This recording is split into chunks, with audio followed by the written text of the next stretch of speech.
Good evening, everyone, and welcome to the 24th Annual LatinX Graduation Reception.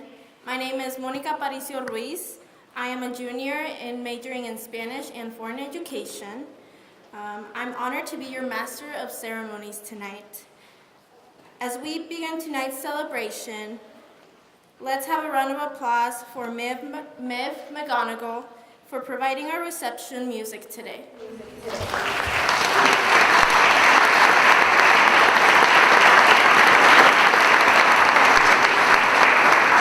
Let's get tonight's ceremony started with welcoming the co-chair of the Latino Council, Dr. Jason Daniel Ullola.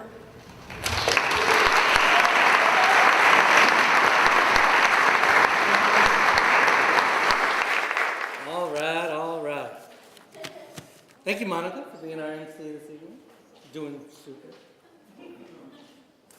All right, welcome to the 24th LatinX Graduation Celebration. I did say 24. We've been doing this for 24 years now. I want to start by thanking you all for being here tonight on this very special celebration of our students who have made us really very, very proud. We know not all parents can be here tonight, so the good people at Public Access Television will be filming the ceremony tonight. It will be shown on PATV and the Latino Council website. We'll also have the graduation available for viewing in the future. So if you're way back in the back and can't hear anything, you can watch it later. Okay, so let's for a moment recognize that 342 LatinX identified students will graduate this week in colleges across this university, and we are very excited to share this event with 95 of those students. This is the biggest turnout we have ever had.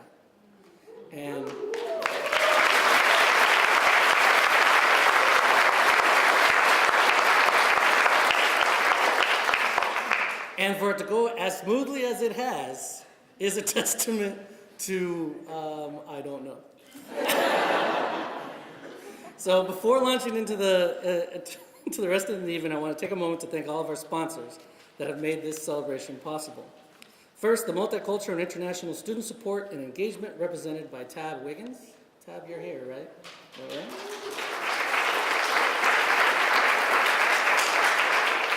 Super Supporter, Tippie College of Business, represented by Dr. Ken Brown. Ken.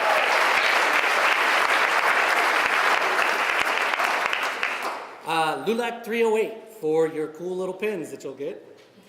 So, a little story. I'm already going to go off script. Barbara, sorry. So, a student commented to us that the stoles that we give out sort of look like, this is a Mexican event. And when we heard that, I said, no, this isn't right. This is not a Mexican event. We're a very diverse population here. So the way that we tried to be inclusive was to be able to have you adorn your stole with one of the flags that you should be getting. Okay. It was unfortunate that a student had to complain for us to recognize this, but we didn't do it because the student complained. We did it because it was right. And we want to be inclusive, and if you want to talk about being inclusive, if you're going to walk the walk, or if you're going to talk the talk, walk the walk. And so that's what the pens are about. Okay, back on schedule. Also like to thank the Center for Diversity and Enrichment, represented by Dr. Nadine Petty. Who, by the way, has been sitting way back there for about 45 minutes. We would also like to thank the UI International Programs for the lovely flags you see displayed around the chambers, the University of Iowa Libraries for printing the programs, and the College of Liberal Arts and Sciences for printing the name tags. In this moment of joy and celebration, I would like for all of our grads and their parents, friends, and supporters to take a moment to reflect on the sacrifices that were made, the lucky breaks taken advantage of, and the people that helped you all to get to this wonderful point in your lives. I would like to point out that when asked for the one person that helped our students get through school, with only a very few exceptions, all of our graduates named a family member or close friend. So please join me in a moment of silence as you reflect on everyone that helped you on your path to this day.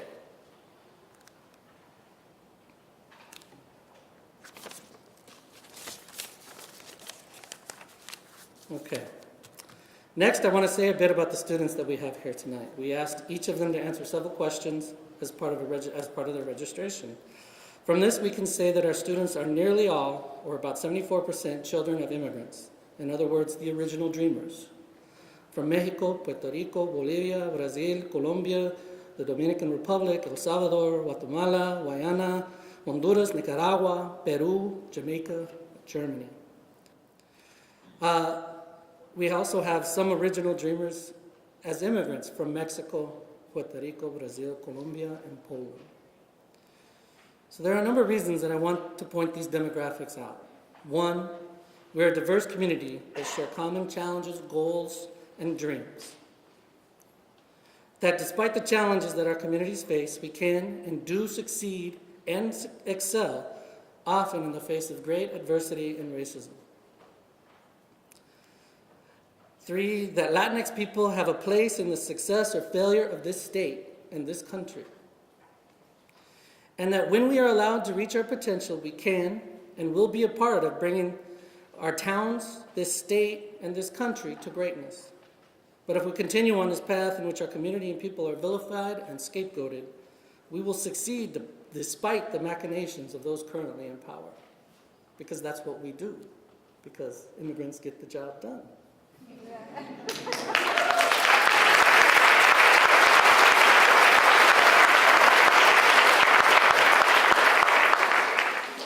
So before moving on to comments by President Harrell, I'd like to end with a final thought.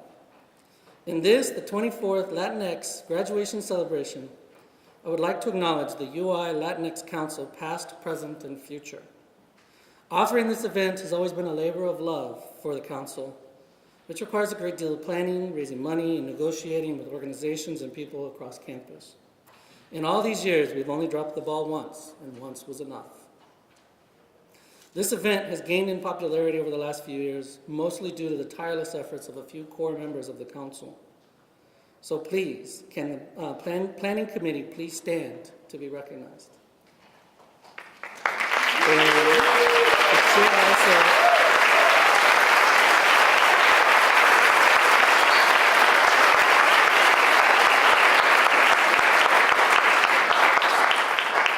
Thank you. I get to stand and get the glory, but they had to do all the work.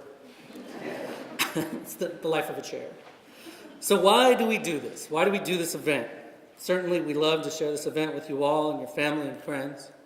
We understand the importance of having this event to demonstrate to others that Latinx students on campus are important and that they have a physical and emotional place at Iowa. Personally, I don't think this is why the event has been so successful, though. And speaking for myself, but I think that many of my council member colleagues would agree, that to me, this event is seeing that my work, my efforts, my sacrifices are not in vain. To see you students walk across this stage, get your stoles, to me demonstrates the strength and resilience of La Raza. But we as Latinx staff and faculty often work in isolation, working with many more students than our non-Latinx colleagues. We do this because we care about our Latinx university community, that we care about you, and we care about your futures. When we see our students walk across the stage, we see justification for our work. The labor of love that each of you are, and we see ourselves in each of you. In the work that we do with you, we always leave a little bit of our soul, a little bit of our heart with you as you go by. And so at graduation, it's a little bit like watching a piece of us go away. So as the night progresses and you move on to other events and parties, know this. We will revel in all of your future successes and feel the pain of all of your setbacks. But remember us, and remember that forever and always, we love you and will be rooting for you every single day.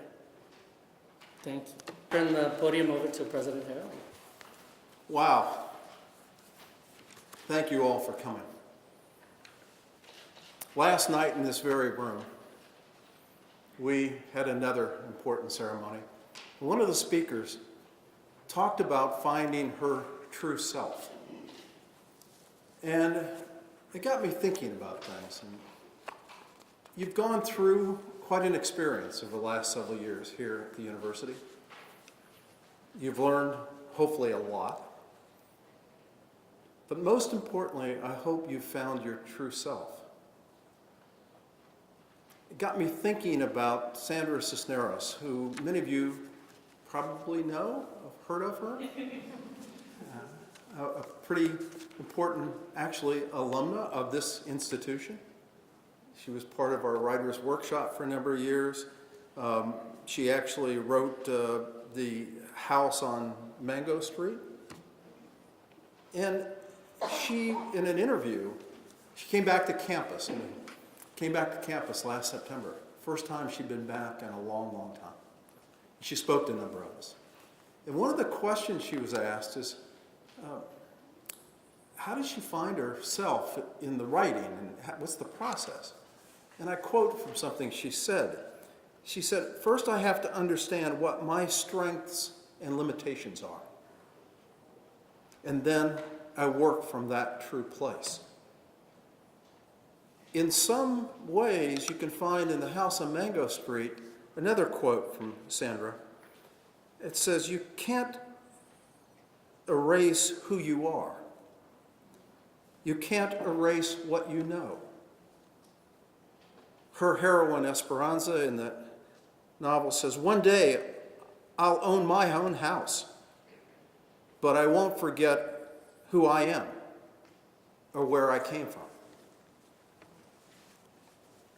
I hope you found and continue to find who you are and never forget who you are.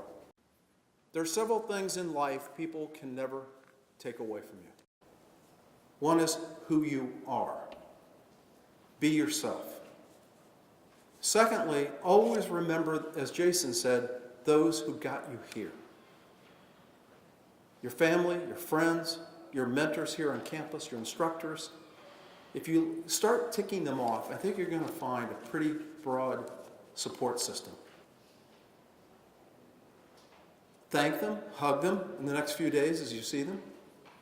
But also, as you develop your own careers, never forget what they did to help you get here. And I would hope you would find that in your own true self, you will always remember to help the next person. And the final thing that no one can ever take away from you is that as of a day or two from now, depending upon which day you all go through the process, you will always be Hawkeyes. No one can ever take away the degree that you're going to earn. So when times get tough, and they will get tough, I was at a meeting in Washington, D.C. a few weeks ago, and we were talking about higher education. And people are so focused on preparing people for a job. Most of you will not have that experience. The average person in this country has 11.2 jobs in their careers. And the way they go from one job to the next is they've learned how to learn. They've learned who they are. So continue to lift yourself up. Remember who you are. Thank those that got you here. And always remember that you're a Hawkeye, and we want you back and among us. Go Hawks. Thank you very much. Congratulations. Thank you, President Harold. It is now my pleasure to welcome tonight's keynote speaker, Dr. Daryl Wanser Serrano. Dr. Wanser Serrano is an associate professor of rhetoric and public advocacy in the Department of Communication Studies and a founding member of the Latino Studies Minor Advisory Board. Focused on communication and culture, he studies the ways in which colonialism continues to structure social relations, particularly with regard to the Latinx context, and issues of race and ethnicity, even after specific colonial administrations have crumbled. It's truly an honor to be here speaking to you this evening. I know it's kind of cliche for those to be the first words out of my mouth, but that doesn't make them any less true. It is truly an honor to be able to help so many Latino, and Latinx students and your families celebrate this monumental accomplishment. When I started college, back before most of you who are graduating were born at least, I was the first in my family to do so. Actually, as best as I can tell, I was the first in my extended family, counting all the tias and tios, primas and primos, to go to college. And to a large extent, I think that remains the same today. No one else has gone. As a first-generation Boricua college student attending a small private liberal arts college that cost more in a year than my single mom made, there were challenges. Sure, there were the typical financial challenges. Living paycheck to paycheck wasn't exactly new to me. Exploring the freedom of a credit card and the weight of crushing credit card debt was new. The biggest challenges weren't financial, though. Rather, as some of you other first-gen students know, the biggest challenges were about navigating this unfamiliar terrain. I was a smart kid, but I didn't have the best study habits. I did debate in high school and continued that in college, which helped me get by. But being in classes with kids whose parents and grandparents and great-grandparents down the line had attended college made it clear that I didn't quite belong in the same ways that most of the other folks did. But my mom instilled in me a passion to learn. She told me from a young age that I needed to go to college, that college would be my ticket out of the back-breaking kind of work that she, my 5'0" Hibara mom, did as a custodian and industrial laundry worker. I didn't really know why learning in college would be so magical. I just had a faith that it would. So I went. And I went with few preconceptions because I literally didn't know any better. In some ways, I think that was my one advantage. Now, most people might see that as a disadvantage, but bear with me for a second. I didn't enter college with any particular expectations about the relationship between a job and my education. I had some career goals, mind you. Since the 8th grade at least, I wanted to be a teacher because I had one, Mr. Vetter, who was particularly inspiring to me. I had some topics that interested me, right, namely surrounding issues of history, politics, and public discourse. But I didn't really think about college as preparing me for a particular job. I was in no rush to declare a major, and my college didn't really encourage doing so, and that let me explore. Even after deciding on a communication major, I kept sampling other courses, considering a double major, then a minor, then nothing else. Taking things slowly, my professors cultivated, as many of yours I think have, a love of learning. They trained me not just to know stuff, but to ask different kinds of questions, to think critically about the natural, social, and historical world, to always ask why, and then why again. But that inquisitive attitude, unpopular as it is amongst our legislators and perhaps even some in this room, because it isn't focused enough, critics say, on preparation for the workforce, that inquisitive attitude is the reason I'm here today. It's what affirmed for me the choice to pursue graduate degrees and enter the professoriate. It's what keeps me doing research and developing new classes today. More importantly, and this is where its relevance for you really comes in, it's provided me with the adaptability and the inventiveness to be able to do things that I was never trained to do. 2 examples. First, 2 years ago, almost to the day, my wife, who was pregnant with our first child, was hospitalized with something called HELLP syndrome. It's a potentially deadly disease only cured by delivering the baby. A few days later, her vital organs shutting down, our son, Carlos Jesus, was delivered across the river at our hospital here. CJ was 24 weeks gestation, 40 is normal. He was small even for his age, weighing less than a pound. The initial days for CJ were touch and go. There were many moments that we didn't know if he'd make it. Talking to the doctors at first was simply dizzying. It was a language I could not comprehend. I'm a humanities guy. I knew nothing about neonatology. Heck, I hadn't even taken a science class since astronomy in like 1990 something. So what I did have were my research skills. I knew how to sort good evidence from bad evidence. I knew not to Google, but to look for peer-reviewed scholarship on the conditions afflicting my son with his underdeveloped lungs, the hole in his heart, and a gut that wasn't working right. And I knew how to ask questions. I knew how to read between the lines of what doctors were saying and not saying. I knew how to prod at their reasoning and get them to explain themselves differently and comparatively. Those simple skills of critical thinking and the fundamentals of research, learned first as an undergrad, things that seemed so impractical at the time, were helping me be an advocate for my micro-preemie child, who is doing great today.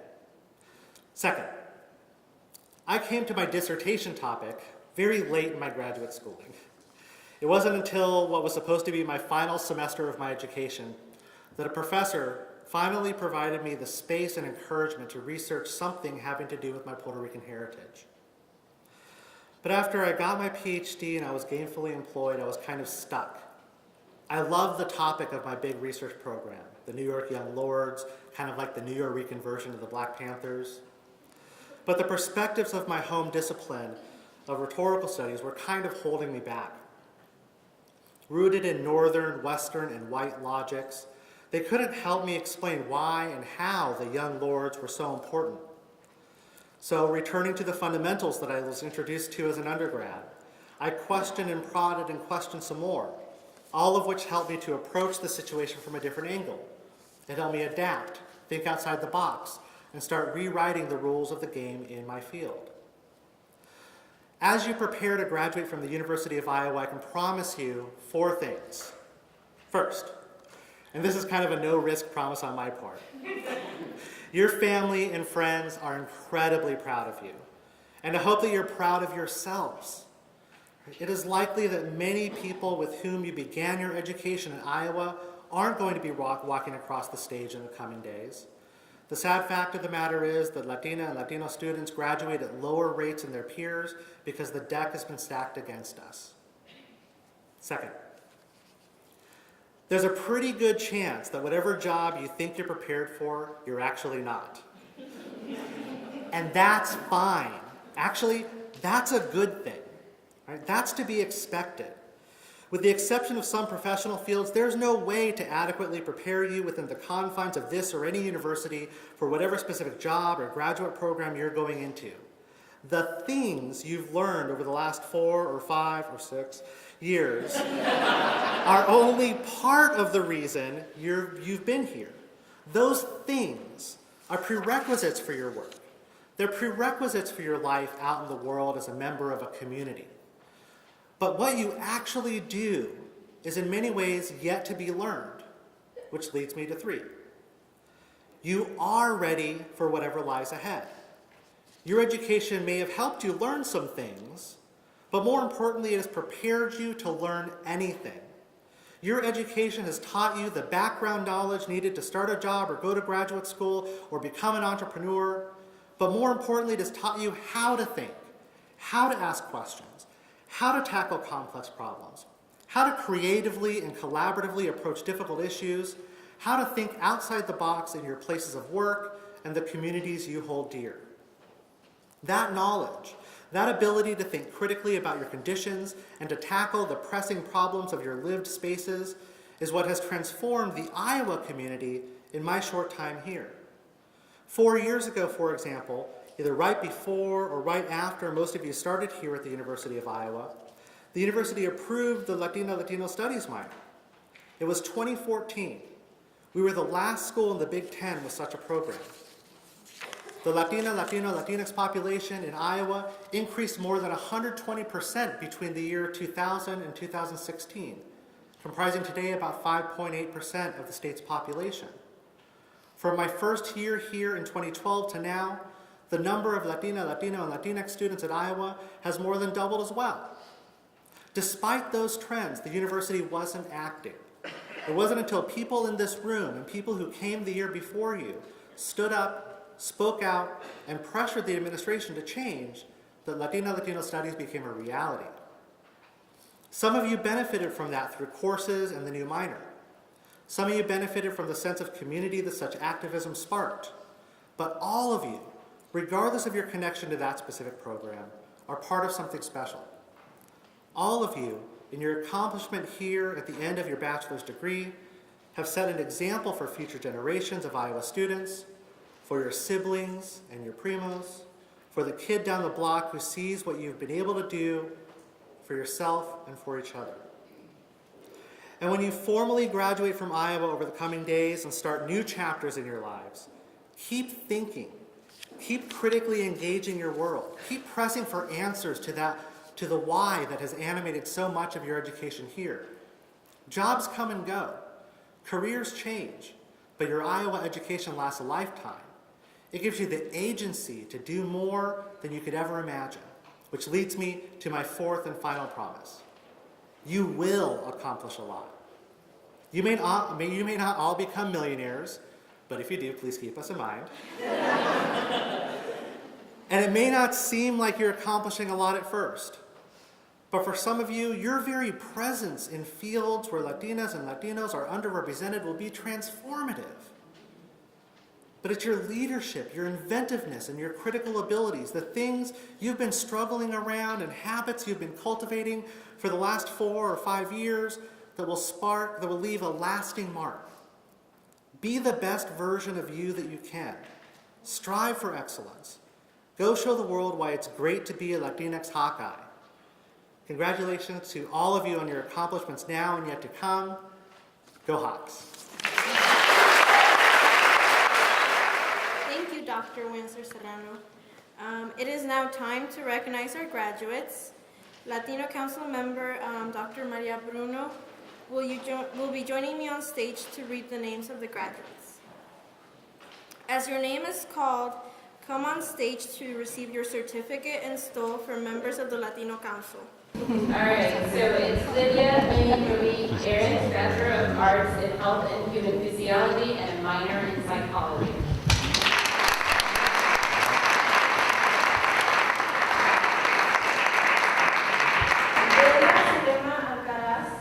Bachelor of Arts in Political Science and a minor in History.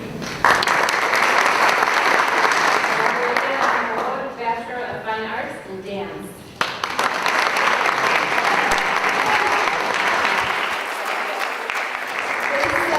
Bachelor's in Business Administration, Marketing, minor in Spanish, certificate in International Business.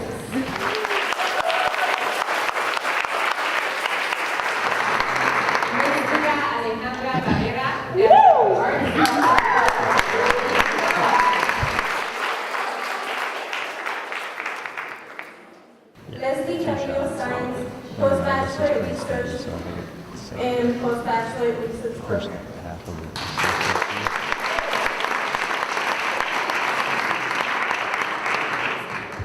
Isaiah Enrique Castellanos. Leslie Carrillo Science, Postbachelor Research and Postbachelor Research Program.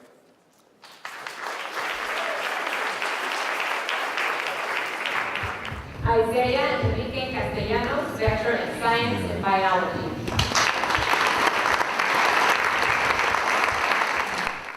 Kimberly Castillo, Bachelor of Arts, Art Education.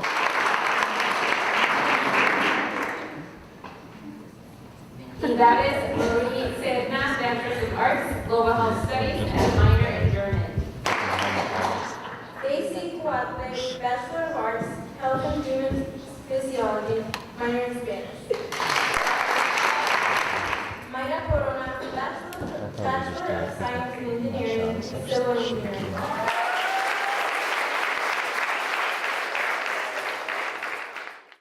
Daisy Cuate, Bachelor of Arts, Health and Human Physiology, minor in Spanish. Nasira Maria Curry, Bachelor of Arts, International Relations, minor in Latin American Studies, and a minor in Arabic language.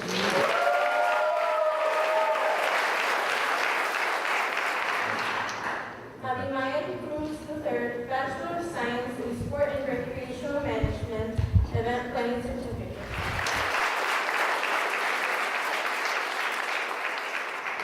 Lisette Yvonne Cruz Vesco, Bachelor of Arts, Health and Human Physiology, with a minor in Psychology.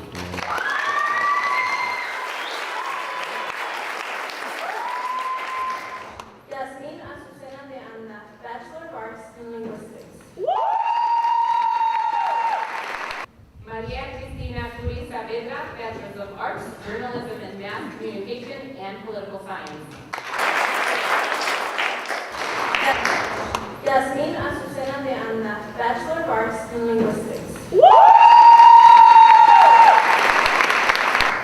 Caroline Victoria Edmonds Diaz, Bachelor's of Arts, Enterprise Leadership, Certificate in Fundraising and Philanthropy and Communication.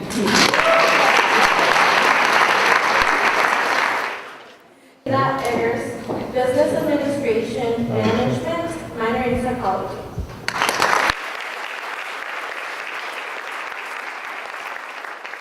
Fidel Estrada Ayala, Bachelor's of Arts, Geography with a minor in Journalism.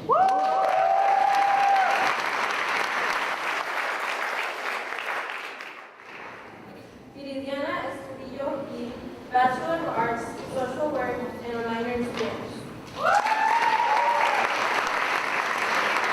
Brandon Farias, Bachelor's of Arts, Economics Certificate in Entrepreneurial Management.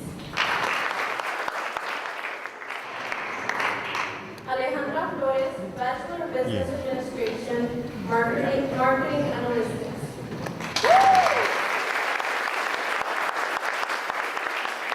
Fernando Frankie Machin, Doctor of Philosophy with Molecular and Cellular Biology.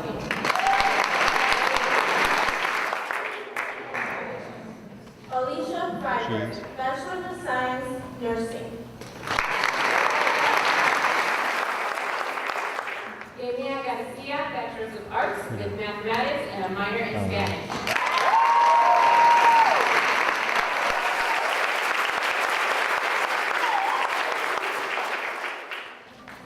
Kayla Mariela Garcia, Bachelor of Arts in Entrepreneurship / minor in Business Administration. Herminia Gamez Garcia, Master's of Social Work.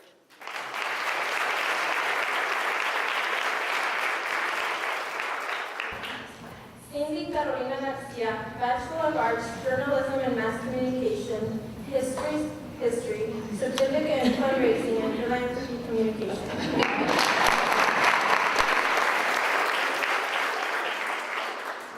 Marina Caitlin Gibbs, Bachelor's of Science, Human Physiology, and a minor in Global Health Studies. David Brian Gonzalez, Juris Doctor.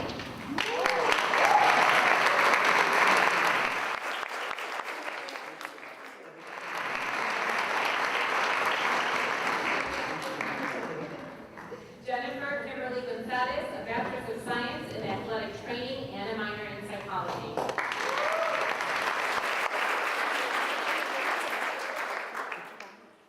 Carla Gonzalez, Doctor of Philosophy, Educational Policy, and Leadership Studies.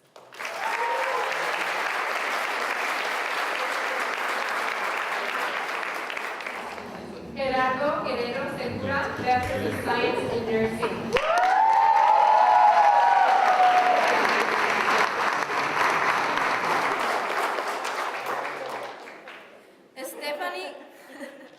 Stephanie Guido, Bachelor of Arts, Global Health Sciences, minor in Latino Studies.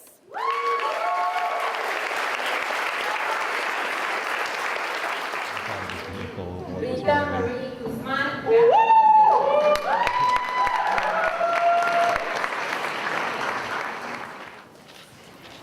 Mónica Carolina Herrera, Bachelor of Arts, Global Health Studies, Certificate in Human Rights. Yasmin Lopez, Bachelor's of Science in Engineering, Civil Engineering, Certificate in Sustainability Program.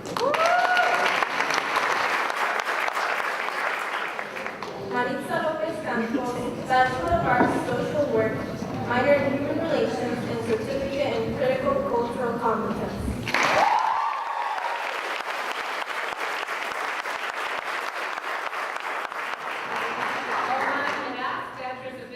Business Administration, Business Analytics, and Information Systems and Marketing.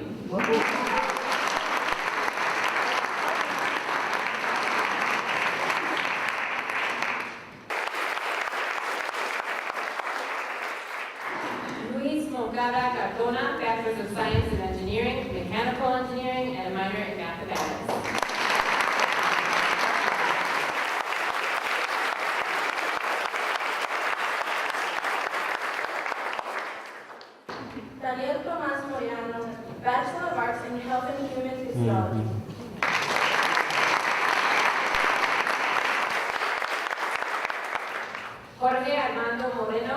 Bachelor's of Science in Biology.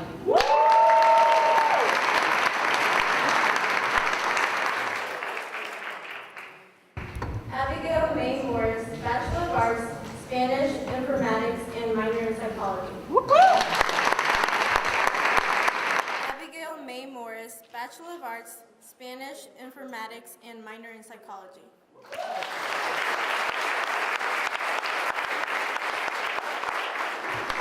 Imani E. Ortiz, Bachelor's of Arts, Health and Human Physiology, and a certificate in Disability Studies.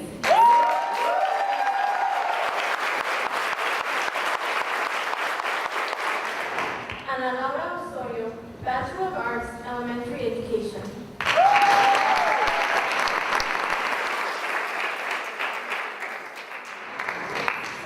Joanna Stephanie Palma, Bachelor's of Arts, Criminology, Law and Justice, and Spanish.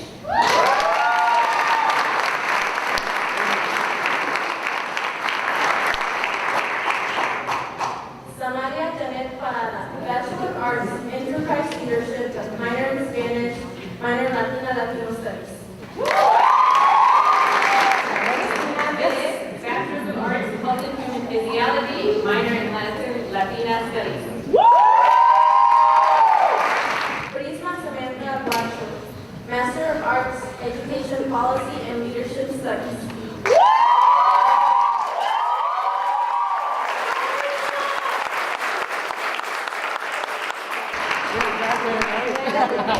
Bruckner, Bachelor's of Arts, Speech and Hearing Science, and a minor in Psychology.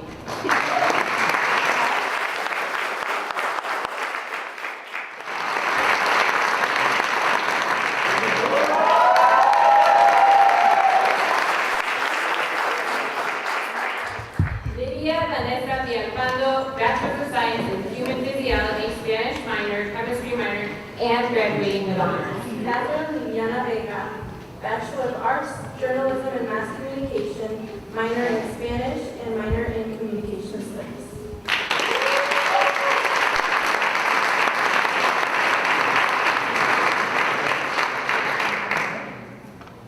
Emiliano Martinez, Bachelor's of Arts, History, minor in Political Science.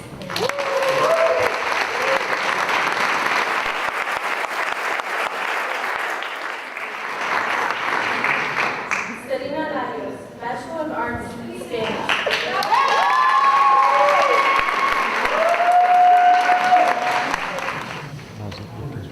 Cynthia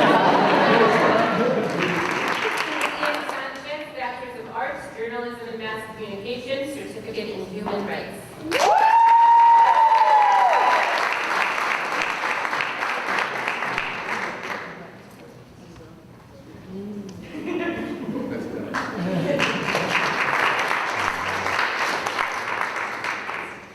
Lilia Marina Sanchez Garcia, Bachelor of Arts, Political Science, Ethics and Public Policy, minor in French, minor in Philosophy, and minor in Latino Studies.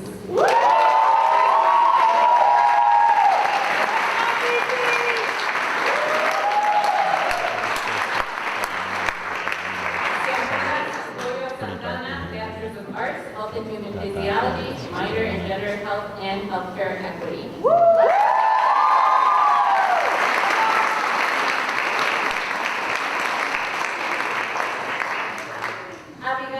Abigail Alexis Salcedo, Bachelor of Arts, Enterprise Leadership.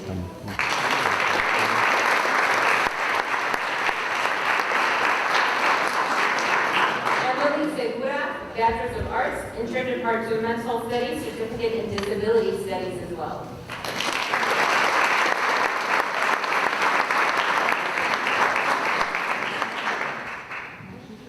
Sheila Patricia Shrek, Master of Arts in Teaching, Teaching and Learning.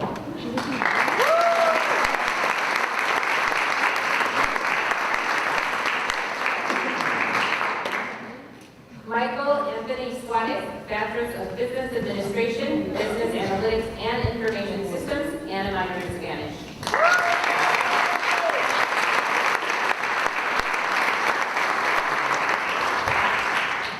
Matilda Tapia, Bachelor of Arts, Psychology, and minor in Spanish.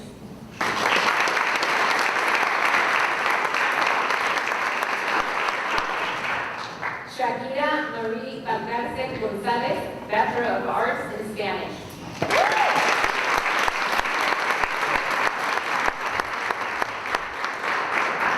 Daniel Nelson Valentin, Bachelor of Arts in International Studies, minors in Arabic language and certificate in writing.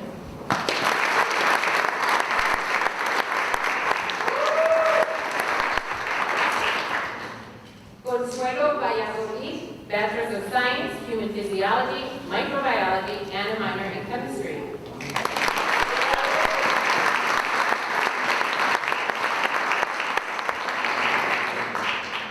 Ruby Pilar Van Saligan, Bachelor of Arts, Criminology, Law and Justice, minor in Human Relations.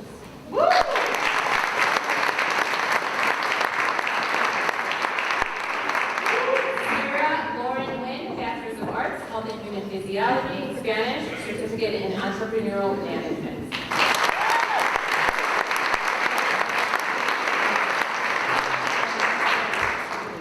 Cristina Marie Hernandez, Bachelor of Science, Global Health, minor in Latin American Studies.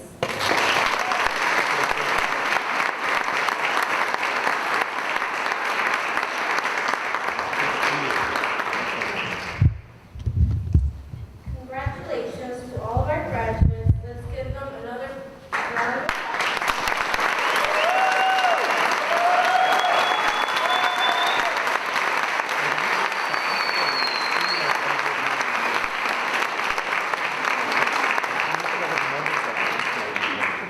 To close tonight's ceremony, I would like to bring Professor Eloy Barragan, Latino Council co-chair, on stage.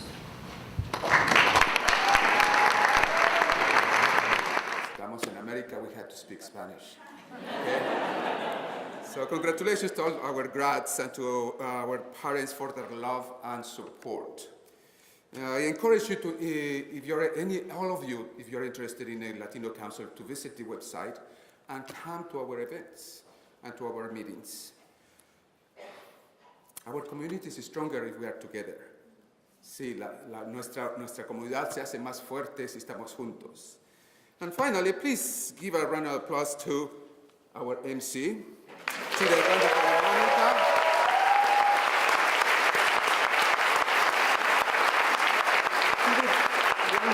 Wonderful job. Thank you everyone for coming. Have a safe drive home. And please, graduates, join us in the back room for collective pictures. Sí se puede.